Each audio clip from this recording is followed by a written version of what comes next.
नए लोगों के लिए जरा तालियां बजा दो, पुराने लोग। और सारे पुराने हो आप, जोर से बजाओ, नया कोई नहीं है। मैं तो चेक कराता कि ताली कितनी कम बजती है कितनी नहीं। एक फड़कता हुआ गीत बजेगा आपके लिए, और बाहर जो वॉलंटियर जितने भी हैं वो सारे के सारे सब लोगों को लेके आएंगे, क्योंकि हमारे कार्यक्रम क्यों होता है, कैसे होता है, पिछली बार हम चूक गए थे, इस बार नहीं चूकेंगे। तो जितने भी हमारे वॉलंटियर हैं वो सब लोगों को अंदर लेके आए 20 मिनट के लिए, और 3-4 मिनट आप एक बढ़िया गाना एंजॉय करेंगे। और मेरी बीगड़ी का है, मेरी वाइफ का है, आजा, सीट खाली पड़ी हुई है। हाँ अच्छा, आ गई। लोग कहेंगे सीट खाली है, सीट खाली नहीं है, भरी हुई है। एक बढ़िया सा गाना फसला सुना दो जो लोग झूम जाए। कोई अगर सीट से नाच सकता हो तो नाच ले।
कंसेप्ट का टाइम हो गया है। कंसेप्ट से पहले ट्रेलर देखा, उसके बाद पूरी फिल्म चलेगी आज, क्योंकि म्यूजिकल कार्यक्रम है और सब लोग मस्त होकर आज समन सिंह की जयकार करेंगे।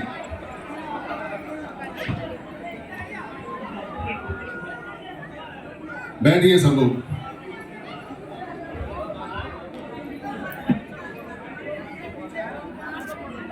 फोटो सेशन बाद में होगा, बहुत बड़ा होगा, अभी कंसेप्ट का टाइम है।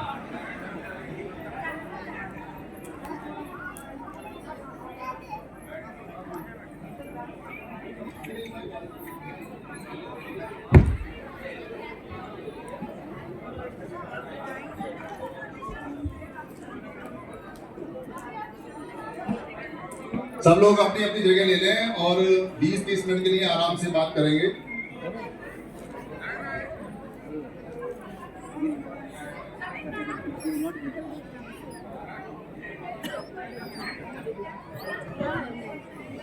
अगर सीट नीचे दिक्कत आ रही हो तो ऊपर है अवेलेबल, और बाहर के जितने लोग हैं वो अंदर आ जाएं। समन संखार समिति, ये जो यहां लिखा हुआ है समन संखार उत्सव, समन, मैंने कई लोगों, अभी हंसना थोड़ा सा बंद कर दो वरना तो कंसेप्ट का फिर ज्यादा आनंद नहीं आएगा और नाचने का मौका ही मिलेगा। आज कार्यक्रम नाच का है, मैं तो बीच में वैसे ही आ गया हूं, आप चिंता मत करो और आपको बोर भी नहीं करूंगा, ज्यादा बोर करूंगा क्योंकि आज उत्सव का कार्यक्रम है, आपको अच्छा भी नहीं लगेगा। कौन सुने नाचने गाने के कार्यक्रम में स्पीच थोड़ी चलती है, इसने स्पीच रखी भी नहीं। पर बहुत सारे हमारे जो नए साथी हैं, नए लोग हैं, या आप कहीं जाओगे और वहां जाके कहोगे कि हम समन संखार उत्सव में आए, तो क्या है, क्या बताओगे? खाली नाच गा क्या है, खाली कूद गया है, आपसे पूछ लेगा समन क्या है तो क्या बताएंगे। और स्पीच के बाद में कार्यक्रम और भी चलेगा, क्योंकि जो इंडिविजुअल्स हैं वो कुछ लोग अच्छे काम किए हैं, उनको बुलाना है, कुछ लोग रह भी गए हैं। पर ये बीच में इसलिए क्योंकि आपको समन संखार क्या होता है क्या नहीं है इसके बारे में पता चले। मैंने कई विद्वानों को फोन किए और विद्वान जो भारत में हमारे हैं वो ऐसी जो क्राउड होती है, ऐसी जो लोग होते हैं ना, पढ़े लिखे अच्छे बुद्धिजीवी महिलाएं, उनके बीच में भाषण देने के लिए मरे जा, मतलब रात के 12 बजे अगर वो डॉक्टर ने इमरजेंसी घोषित करके तो अभी उठ के आ जाएगा। भाषण देने की ऐसी कला, ऐसी उनको ललक होती है। तो मैंने कई लोगों से कहा कि आप विद्वान हो, एक भाषण हमारे यहाँ दे दो। तो समन संघ की स्टेज पे, मंच पे, समन संघ के कार्यक्रम में हर लोग तैयार रहते हैं भाषण के लिए, किसी ने मना नहीं किया। शेड्यूल में सबके टाइट थे, संडे को होते हैं, पर कईयों ने कहा कि हम शेड्यूल को छोड़ देंगे, समन संघ के कार्यक्रम में एक स्पीच मिल रही है करेंगे। पर बोलना क्या है? उन्होंने मुझसे पूछा बोलना क्या है? तो मैंने कहा समन संस्कृति का कार्यक्रम है, समन कल्चर का कार्यक्रम है। कहने लगे अगली बार मौका देखेंगे, इस बार तो माफी कर दो हमें। सबका लगभग यही जवाब आया।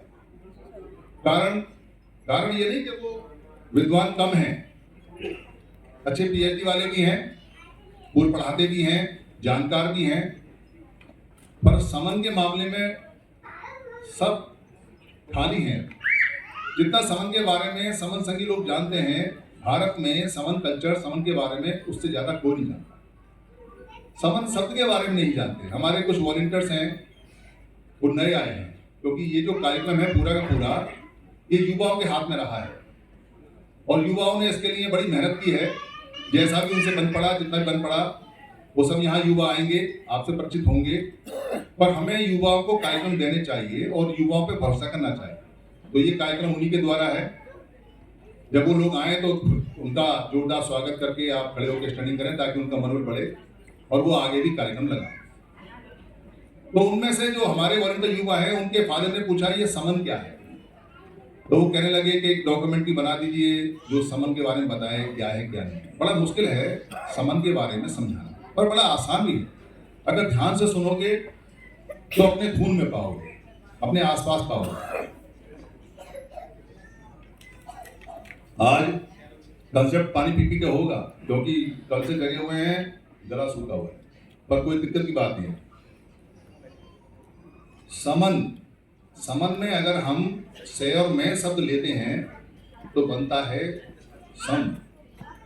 सम का मतलब अधिकतर कहते हैं बराबर, समता, समानता, ऐसा प्रचलित है, पर ओरिजिनल नहीं है। ओरिजिनल है से ये, से मैं, स्वयं।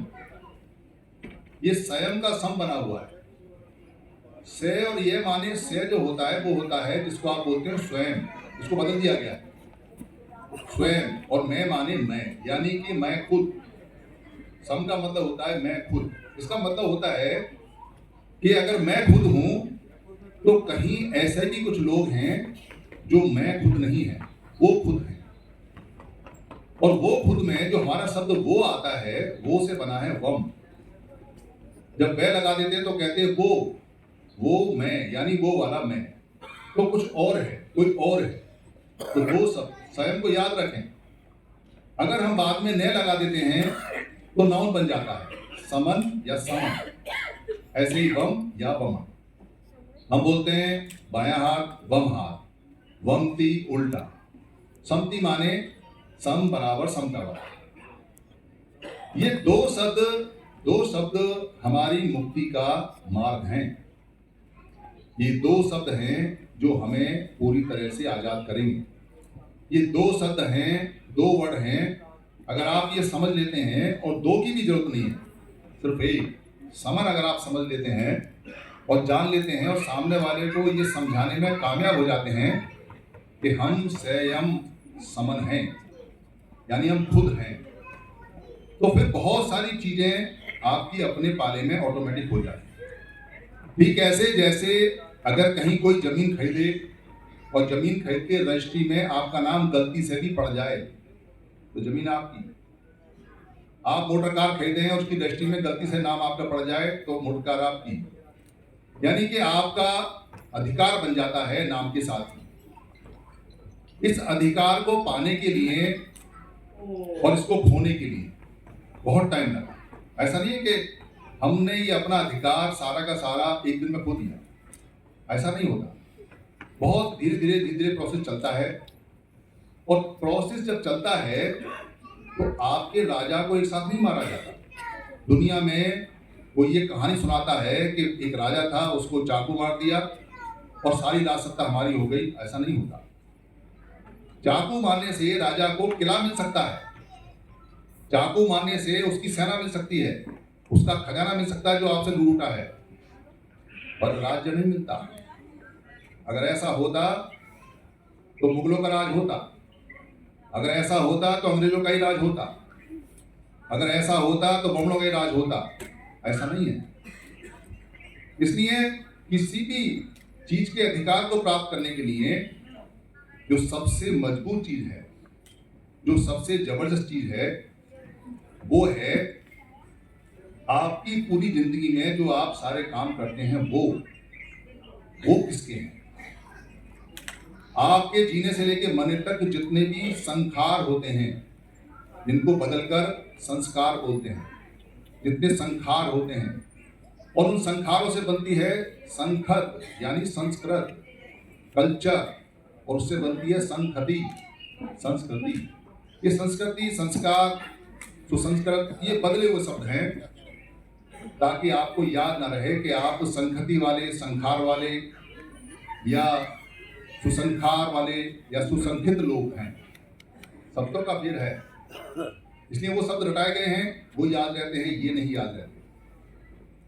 पर पुराने समय में आप जाओगे तो एक बड़ा कॉमन सा शब्द चलता है, आजकल जो लोग पाली सीख रहे हैं या बुद्ध को मानते हैं, जानते हैं, अनिच्चावत संखारा। इसमें अनिच्चावत जो संखारा है, ये जो संखारा शब्द है, इसका मतलब है अनिच्चावत संस्कार। अगर हम इसको हिंदी में बदलें तो इसका मतलब है कि जो नित्य नहीं है, यानी जो परमानेंट नहीं है, ऐसा संस्कार। वो आगे बताते हैं कि अनिच्चावत संखारा उपजति निरुद्धन्ति, यानी पैदा होता है मरता है, पैदा होता है मरता है। धम्म में वेदना का ज्ञान है, सामाजिक ज्ञान नहीं है। सामाजिक ज्ञान और भी ज्यादा गहरा है।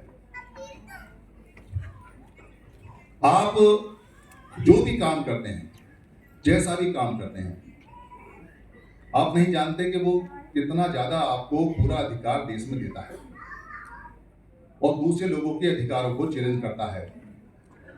इसको जानने के लिए आपको अपनी संहति में जाना पड़ेगा। 3 चीजें हैं, एक है सभ्यता, एक है संहति और एक है नागरिकता। पुराने समय में सभ्यता शब्द नहीं है। आज जो कहते हैं कि हमारी सभ्यता, हमारी सिविलाइजेशन ऐसा है, सिविलाइजेशन वर्ड तो अंग्रेजी का ठीक है, पर भारत में सभ्यता नहीं है। सभ्य मतलब, सभ्य का मतलब होता है गुण वाला। गुण वाला अच्छा भी हो सकता है, खराब भी। सभ्य, सुसभ्य, असभ्य। इसलिए सभ्यता को सिविलाइजेशन नहीं बोलते, सभ्यता को संस्कृति नहीं बोलते। सभ्यता शब्द बहुत छोटा और पुराने समय के हिसाब से हमारे लिए सिर्फ इतना ही है कि व्यक्ति के गुण सुसभ्य या असभ्य। कहते हैं ये असभ्य व्यक्ति है, ये सभ्य महिला है, ये सभ्य बच्चा है, बस इतना ही है। पर सिविलाइजेशन नहीं है इसका मतलब। तो क्या संहति का मतलब सिविलाइजेशन है? सिविलाइजेशन मतलब पूरे पूरे देश को जो उसके क्रियाकलाप का नाम दे। तो हम ये पाते हैं कि ये जो शब्द है ये वहां फिट नहीं बैठता, क्योंकि संस्कृति या संस्कार हमारे 24 घंटे बनते हैं और 24 घंटे बिगड़ते हैं। अभी आपने मन में सोचा कि मुझे भाषण सुनना है, ये जो कॉन्सेप्ट सुनना है, तो ये संस्कार बन गया। आपका अभी आया कि मुझे नहीं सुनना है, तो आपने आंख बंद करी, आपका मन कहीं और चला गया। ये आपके संस्कार उपजती निरुजती, लगातार बनते हैं, लगातार बनते हैं। इसको बोलते हैं एक्ट फॉर्मेशन। संस्कृति, संस्कार, संस्कार। तो फिर हमारी जो सिविलाइजेशन है उसका नाम क्या है? हमारी सिविलाइजेशन का नाम है नागरिकता। नाग लोगों से चलती है। नाग लोग समण लोग होते थे। दरअसल समण एक हमारा बर्थ राइट है, जो हम ये कहते हैं कि मैं स्वयं यानी मैं हूं, वो नहीं मैं। तो जो समण वाला जो शब्द है उसकी जो सिविलाइजेशन का नाम है वो है नागरिकता। नागरिकता इसलिए है क्योंकि इसमें नाग शब्द है और नाग शब्द हमारी पुरानी सिस्टम को बताता है। इसलिए भारत में जो लोग यहाँ हैं उनको नागरिक बोला जाता है। नागरिक उनको बोला जाता है कि ये इस देश के सिटीजन हैं और सिटीजन को नागरिक बोला जाता है। कोई हम ध्यान नहीं देते कि सिटीजन वही हैं जो नाग लोग हैं, बाकी जो सिटीजन होगा वो इंग्लिश होगा। यानी जो नागरिक है वो नाग है और जो नाग है वो सिटीजन है। कितना सिंपल है। और जो भारत का समण है वो नाग है, वो नागरिक है, उसकी नागरिकता है। नागरिकता को बोलते हैं सिविलाइजेशन। आज सिटीजनशिप बोलते हैं इंग्लिश में, पर नहीं, इसका मेन जो बदलाव शब्द है वो है सिविलाइजेशन, जिसको हम सभ्यता कह के बोलते हैं। ये बड़ा टेढ़ा सा डाला हुआ है, पर इसको क्लियर किया जा सकता है, कोई दिक्कत नहीं है। ये जो संहति जो शब्द है, ये जो संहति शब्द हमारे सारे मूलभूत जड़ों का, समस्याओं की जड़ों का काटने का या उसको बनाने का एक शब्द है। कैसे होता है?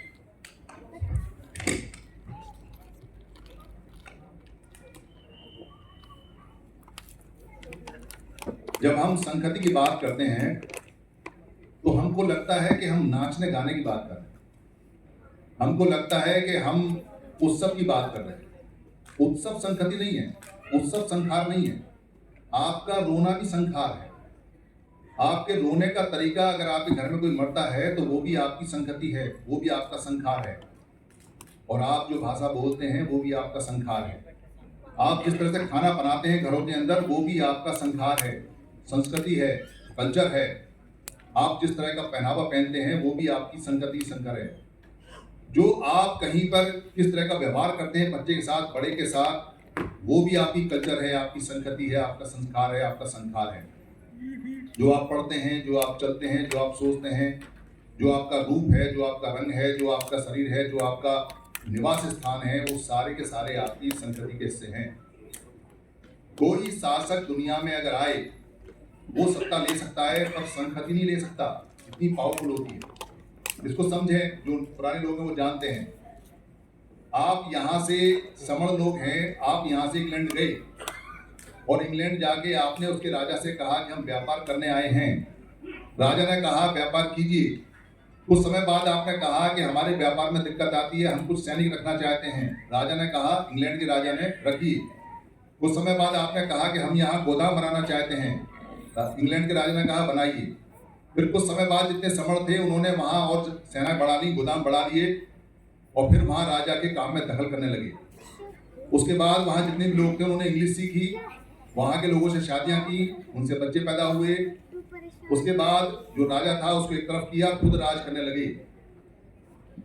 तब भी इंग्लिश संस्कृति का कोई क्षति नहीं है, तब भी वो लोग इंग्लिश संस्कृति के, इंग्लिश कल्चर के लोग नहीं कहलाए जाएंगे। वो लोग जो वहाँ पुरातन सभ्यता है, पुरातन सिविलाइजेशन है, उसके लोग नहीं हैं, उनको वर्ग वाला लोग बोलेंगे। ये समण वर्ग के लोग हैं, इनका जो सेक्शन है वो समण वर्ग है। आप किसी भी हालत में उन जैसी इंग्लिश नहीं बोल सकते, या सीख भी लेंगे तो आप नहीं कर सकते। और आप अगर अपनी लैंग्वेज को वहाँ थोपेंगे तो उससे कोई जानेगा नहीं। आपने अपनी लैंग्वेज अगर वहाँ उनको सिखाई तो कोई सीखेगा नहीं, जरूरत नहीं है। ठीक यही हुआ भारत के अंदर। भारत में अरबी लोग आए, भारत में इंग्लिश लोग आए, जर्मन आए, फ्रेंच आए, पोर्चुगीज आए, और लोगों ने यहाँ की भाषा को संस्कारित कर दिया, उसका संस्कार कर दिया, बदल दिया। तो क्या भारत के सभी लोगों ने संस्कृत सीख ली? क्या भारत के सभी लोग अंग्रेजी में बात करते हैं? क्या भारत के लोगों ने तमिल छोड़ दी? क्या भारत के लोगों ने तेलुगु छोड़ दी? क्या भारत के लोगों ने अपनी पुरानी पाली भाषा जिसको आप हिंदी बोलते हैं वो छोड़ दी? क्या भारत के लोग इंग्लिश में लिखते हैं? क्या भारत के लोग संस्कृत में लिखते हैं? क्या भारत के लोग अरबी में लिखते हैं? सिर्फ राजकाज में यूज हुई है। जितने भी लोग आए हैं, राजकाज की भाषा इंग्लिश हो सकती है, राजकाज की भाषा अरबी हो सकती है, उर्दू हो सकती है, राजकाज की भाषा हो सकती है, राजा की भाषा हो सकती है, पर प्रजा की नहीं है। क्यों नहीं है? क्योंकि संस्कृति भारत के लोगों की है, संस्कृति भारत के लोगों की है, कल्चर भारत के लोगों की है। ये जो कल्चरल पहचान है, इस पहचान के बड़े रूप बदले गए, पर ये खत्म नहीं होती। इसकी लोग मजाक उड़ा सकते हैं। आज के समय आप किसी 5 स्टार होटल में जाओ तो कह सकते हैं कि हिंदी बोल रहा है। आज हिंदी बेइज्जती हो सकती है, पर वो बेसिकली पाली है। आज आप कहीं धोती पहन के जाओ तो मजाक उड़ाई जा सकती है, क्योंकि कल्चर को खत्म करने के लिए धीरे धीरे चीजें बदलती हैं। आज आप अपने तरह से हाथ से खाना खाओ तो लोग उसका मजाक उड़ा सकते हैं, पर वो हमारी कल्चर है, वो हमारी संस्कृति है, और उस संस्कृति के कारण हम लोग एक साथ हैं, हम लोग एक जैसा सोचते हैं, एक जैसा करते हैं। हमारे अलग अलग मतभेद हो सकते हैं जिनके बारे में आपको बताऊंगा, पर हम सारे एक हैं। आप कल्चर से देखोगे, आप संस्कृति से देखोगे, आप उत्सव से देखोगे, आप ट्रेडिशन से देखोगे, आप परंपरा से देखोगे, एक भी व्यक्ति हम में से अलग नहीं है। इसलिए जब गाना बजता है आजकल तेरे मेरे प्यार के छठ, तो सारे झूमते हैं क्योंकि संस्कृति झूमने की है। जब कहीं कोई मरता है तो सारे रोते हैं क्योंकि संस्कृति हमारे एक साथ दुखों को बांटने की है, क्योंकि संस्कृति हमारी बड़ी मजबूत रही है। इसलिए हमें कोई गुलाम आज तक सांस्कृतिक रूप से नहीं बना पाया। आर्थिक रूप से हमारा पैसा छीन लिया वो अलग बात है, आर्थिक रूप से हमारी जमीनें छीन ली वो अलग बात है, आर्थिक रूप से वो हमको हैरेस करने की कोशिश कर सकते हैं, अलग बात है। कोई विदेशी भाषा ला के हमको कह सकते हैं कि हम गवारू भाषा, यानी हमारी भाषा गवारू होगी तो उनके लिए हो गई। कोई हमारे चलने पे, उठने बैठने पे कोई कमेंट करे तो चल सकता है, पर किसी भी हालत में हमारी संस्कृति ना खत्म हो सकती है, ना ही बदल सकती है, और ना ही आज तक बदली है। लगता ऐसा है कि अब हमारी संस्कृति कहीं विक्षिप्त हो रही है, पर ऐसा नहीं है। इसलिए किसी भी मूवमेंट का जो सबसे मजबूत पार्ट होता है वो होता है उसकी सांस्कृतिक पहचान, उसकी सांस्कृतिक पहचान। ये वो पार्ट है जो दिखाई नहीं देता, ये वो हिस्सा है जो समझ में नहीं आता, ये वो हिस्सा है जिसकी हम वैल्यू नहीं करते, कदर नहीं करते। पर जब हम मंच पे आके नाचते हैं, जब हम पगड़ी बांधते हैं, जब हमको उल्लास होता है, तो हमको समझ में नहीं आता कि हम सारे लोग एक साथ झूमने के लिए तैयार कैसे हो।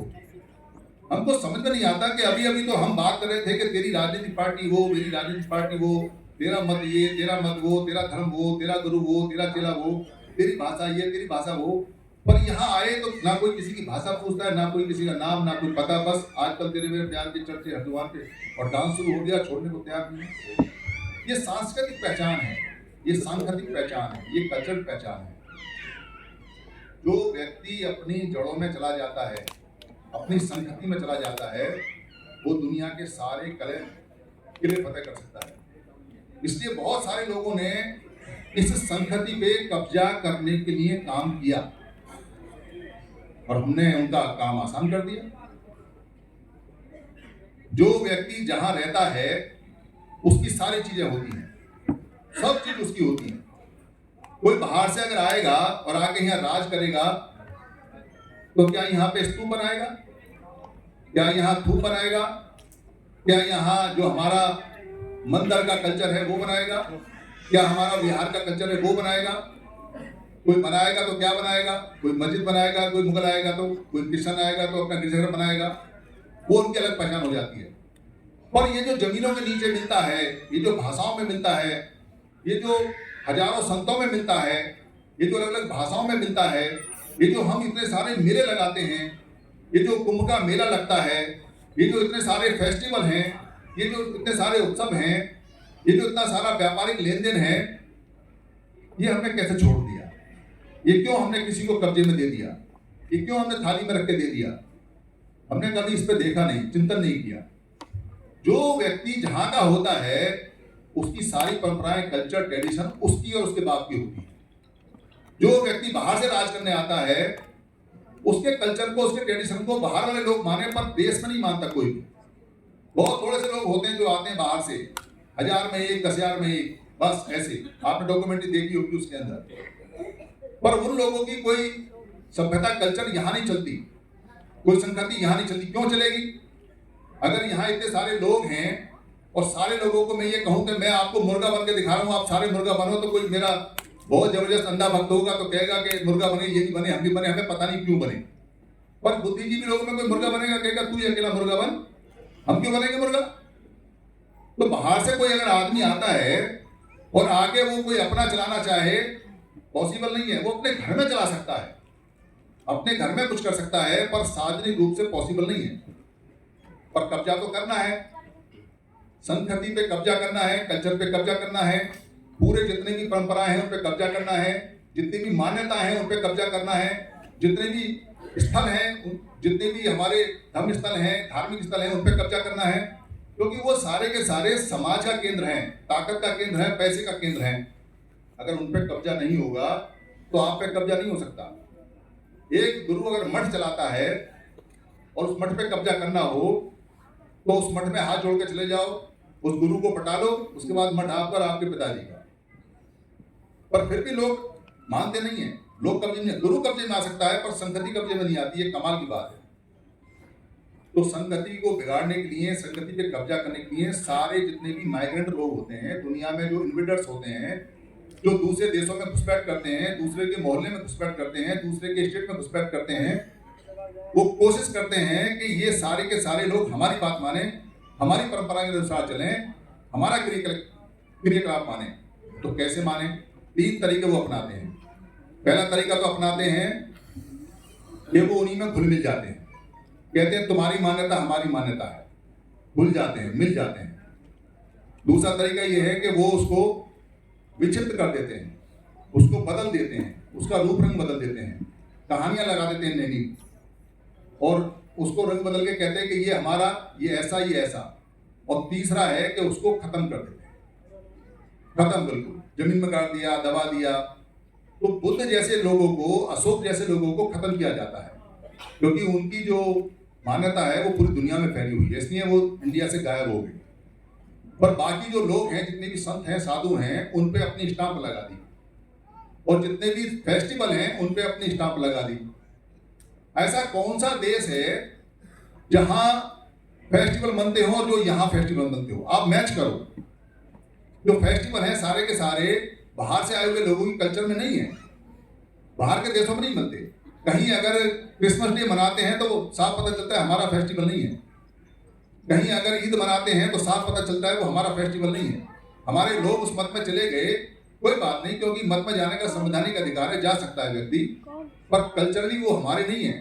कल्चर रूप से जो यहाँ के फेस्टिवल हैं वो चलते हैं, और वो सारे के सारे फेस्टिवल जितने भी हैं वो पड़वा पे पढ़ते हैं, अमावस पे पढ़ते हैं, पूर्णमासी पे पढ़ते हैं, 81 पे पढ़ते हैं, 82 पे पढ़ते हैं, 13वीं पे पढ़ते हैं, 13 पे पढ़ते हैं, 14 पे पढ़ते हैं। 10वीं में पढ़ते हैं, यानी पुराने कैलेंडर पे पढ़ते हैं। और पुराना कैलेंडर हमारा है, पुराना संस्कृति हमारी है।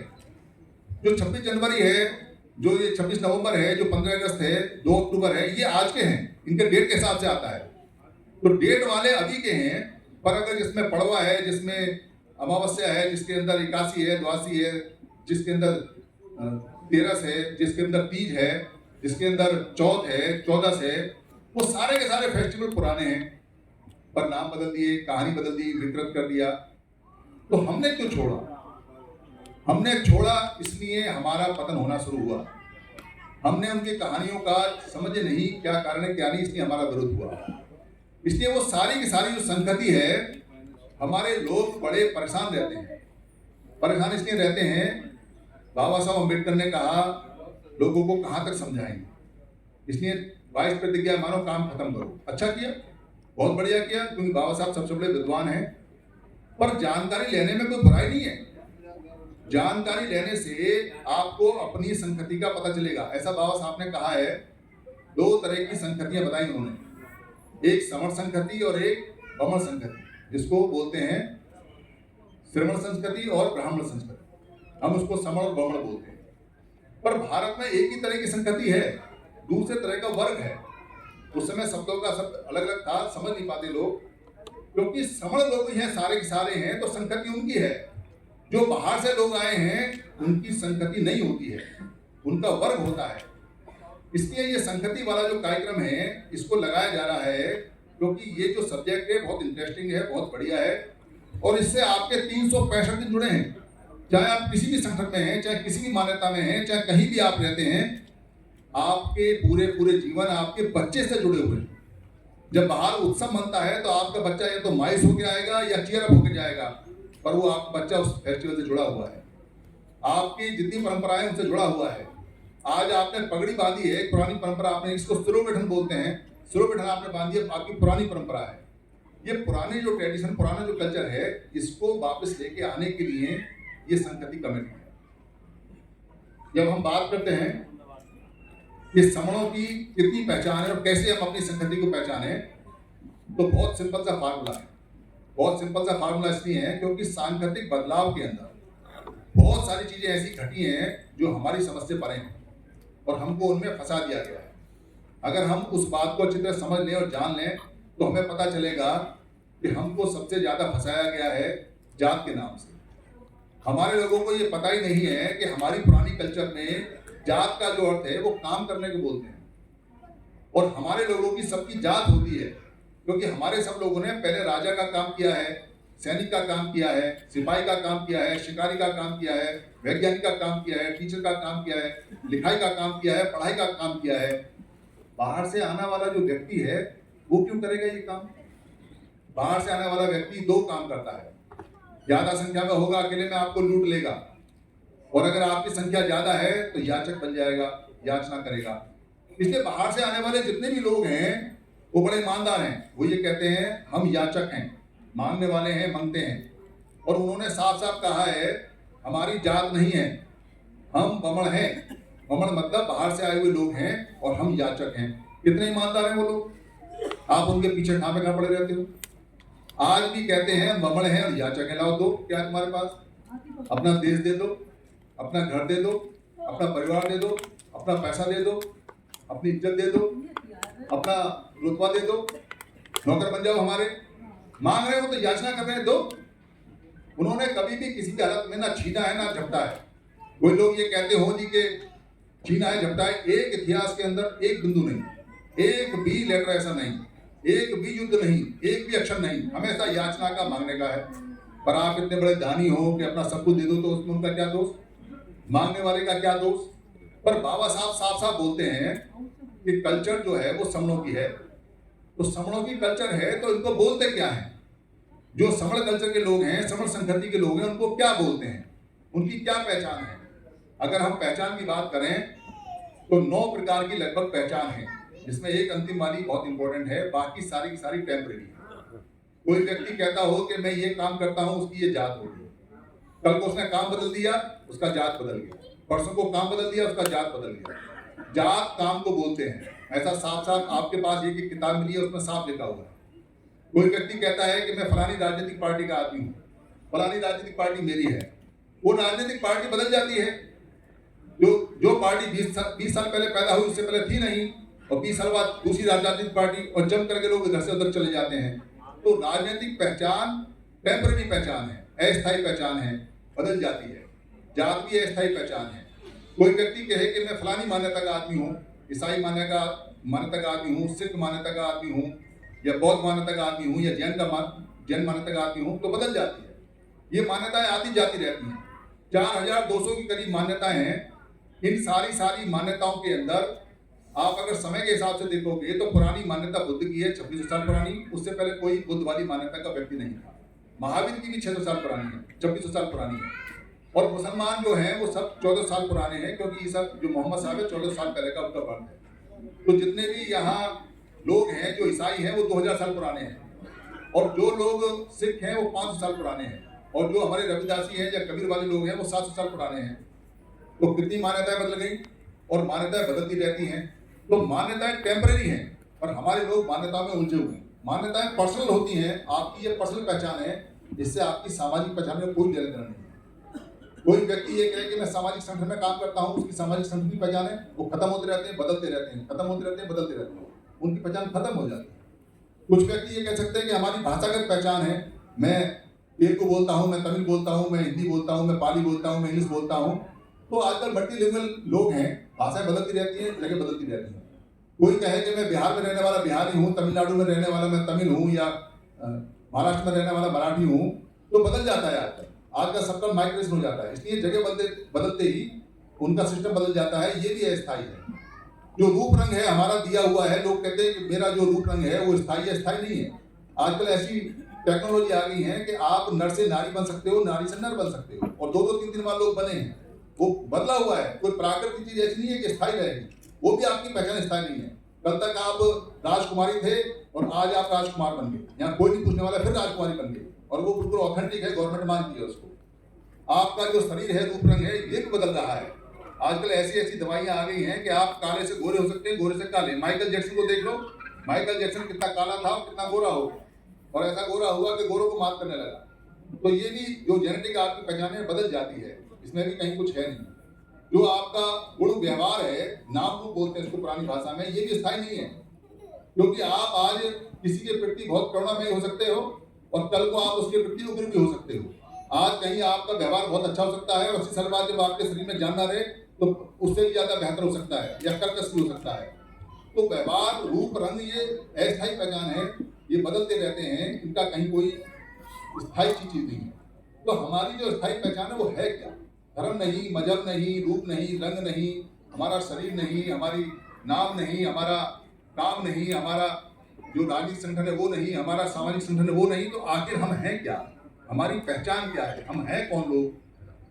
तब हम ये कहते हैं कि आपकी संस्कृति क्या है, आपकी संस्कृति क्या है। ये सवाल बताएगा कि आप क्या हो।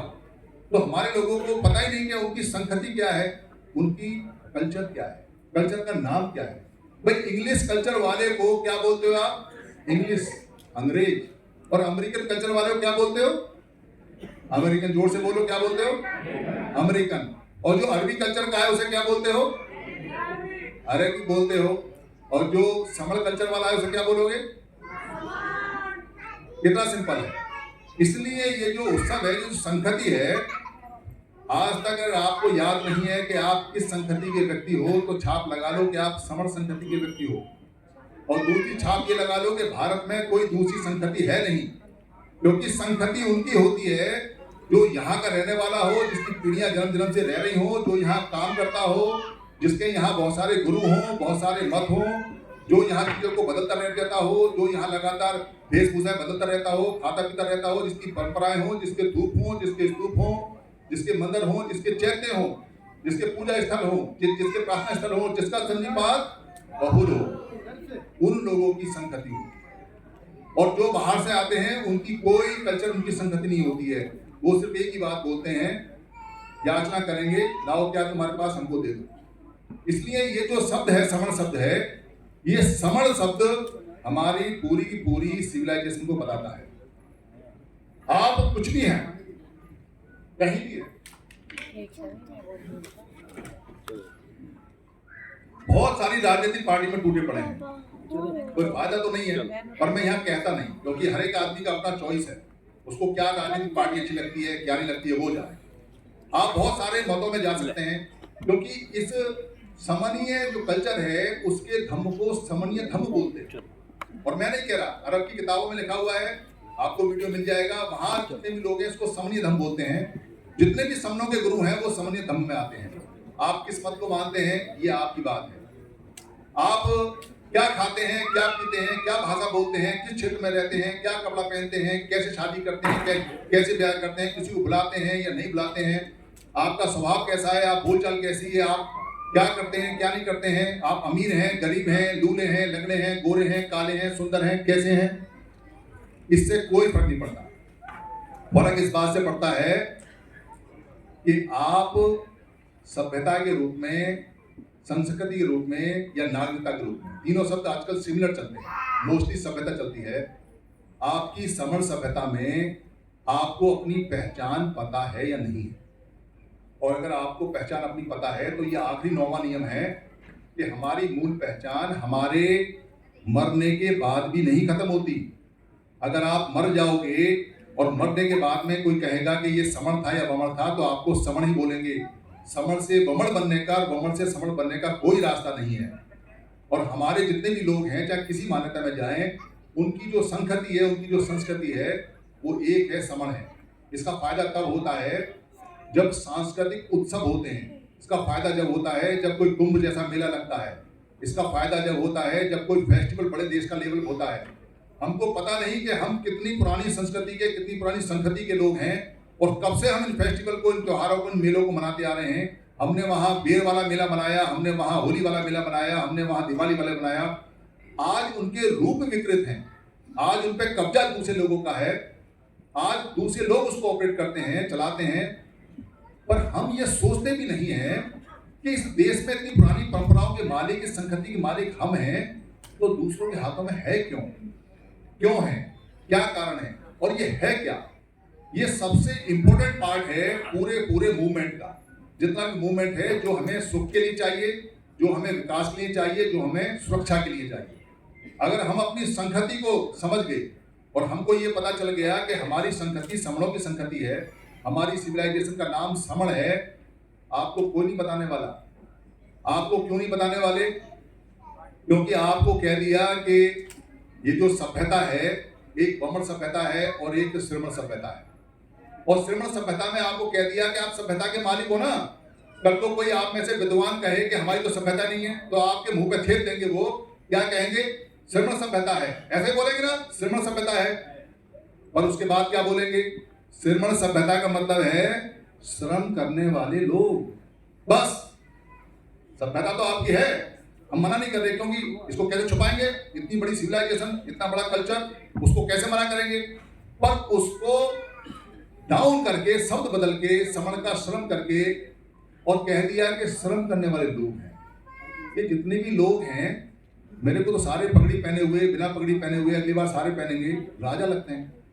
आपको लगते नहीं लगते? राजा के बनने में दिक्कत हो रही है, जरा जोर से बोलो ना, लगते नहीं लगते? राजा लगते नहीं लगते सारे? हम पुराने राजा लगते नहीं हैं। जिनकी संस्कृति होती है, जिनका कल्चर होता है, जिनका देश होता है, वही देश के मालिक होते हैं। पूरी दुनिया का नियम है। कनाडा के अंदर इनका भाई रहता है, वो कहता है हम यहाँ 2 दर्जे के सिटीजन हैं, हमें यहाँ सिटीजनशिप तो मिल गई है, पर हमारे चालान हो जाते हैं।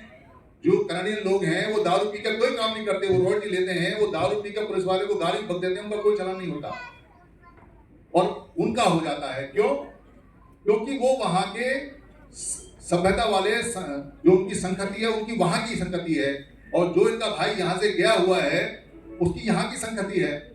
तो वो अपनी संस्कृति में उसकी संस्कृति क्यों मिक्स होने देंगे? लेबर के रूप में काम करने आए तो लेबर का काम करें, पर यहाँ तो मामला उल्टा है। यहाँ तो लेबर काम करने आई और राजाओं को लेबर बना दिया और उनको कह दिया कि तुम श्रम करने वाले श्रमिक हो, राजा नहीं हो, भूल से भी याद मत करना।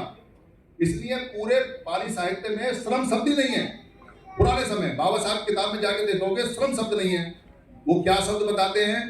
वो कहते हैं कि ये जो शब्द है ये समण शब्द है। और जब समणों की हिस्ट्री हम पता करते हैं कहाँ से, मैगस्थनीज की बुक से, तो हमें 7 प्रकार के समण मिलते हैं। पर अफसोस इस बात का, जो मैंने शुरू में कहा था, हमारे जो विद्वान हैं वो उनकी किताबों में अटके पड़े हैं, क्योंकि किताबें और ज्ञान जो हैं वो संस्कृति का सबसे अचूक हथियार होती हैं। अगर आपने किसी संस्कृति में मिश्रण करना है, उसको खत्म करना है, तो सबसे पहले उस संस्कृति के लोगों को अनपढ़ बना दो, उनको पढ़ने मत दो, उनको दारू में नशे में लगा दो उनके बच्चों को, ताकि वो पढ़े ना। और अगर वो बाई चांस पढ़ भी ले तो उनकी किताबें बदल दो, ताकि उसको पढ़ने को मिले नहीं।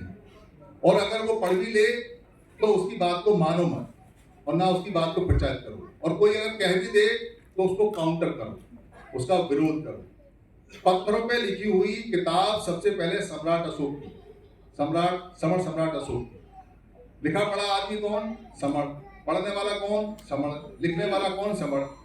पर एक भी स्क्रिप्ट संस्कृत भाषा में नहीं मिलती, क्योंकि संस्कृत भाषा बने कैसे, उसे समझेगा कौन, जानेगा कौन, उसे लिखे कौन? बाहर से आए हुए लोग याचना करते हैं, याचक करते हैं, वो स्क्रिप्ट नहीं लिखते। तो ये जितना भी साहित्य है, जितनी भी किताबें हैं, वो संस्कृति का सबसे इंपॉर्टेंट हिस्सा होती हैं। उनको सच नहीं मानना चाहिए। दूसरे की लिखी हुई किताब जो आपके हाथ में है वो उसने अपने लिए लिखी है, आपके लिए नहीं लिखी है। कोई व्यक्ति जो संस्कृत में किताब लिखता है, क्या वो आपके लिए है? जब आपका पढ़ने का अधिकार नहीं है तो क्या किताब आपके लिए हो सकती है?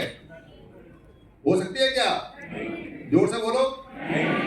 तो जब किताब आपके लिए है नहीं, आपकी है नहीं, भाषा आपकी है नहीं, काहे मरे जा रहे हो? जब बाबा साहब अम्बेडकर जैसे लोग बताते हैं कि हमारी भाषा पुरानी पाली है और पाली हमें पढ़नी चाहिए, पाली हिंदी है, पाली ही हिंदी है, तो इसी को पढ़ो, इसी को देखो, इसका मनन करो, इसको जानो। इसको जानोगे, इसको मनन करोगे तो आपको पता चलेगा हम समण हैं। क्या है हम? हमारी पहचान क्या है? मैं समण हूं, मैं समण हूं, मैं समण हूं, मैं समण हूं, मैं समण हूं। और जब हम आवाज देते हैं तो कहते हैं आवाज दो, हम समण है। अगर आप एक बोलोगे कभी नहीं जीत पाओगे, क्योंकि 1/2 बहुत जल्दी हो जाते हो आप। पर आप ये बोलो कि समन है, समन का बटा नहीं होता, समन का मतलब समन है और कुछ हो ही नहीं सकता। तो आवाज दो, आवाज दो, आवाज दो, आवाज दो। बहुत मैंने बोर कर लिया है, अब आपका डांस का समय आ गया है। हमारी टीम आ गई है, देखो बढ़िया वाली भारती जी आ गए हैं, आपको क्या बोलते हैं डांस कराएंगे। और आपका कुछ कार्यक्रम रह गया है वो कराएंगे।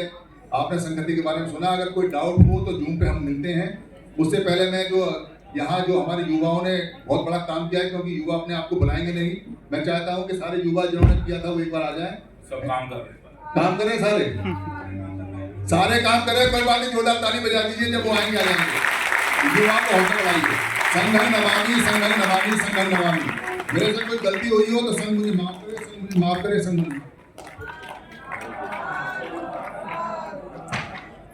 अभी हम लोग जो हमारा कार्यक्रम चल रहा था फेलिसिटेशन का, उसको कंटिन्यू करेंगे। उसकी कंटिन्यूशन में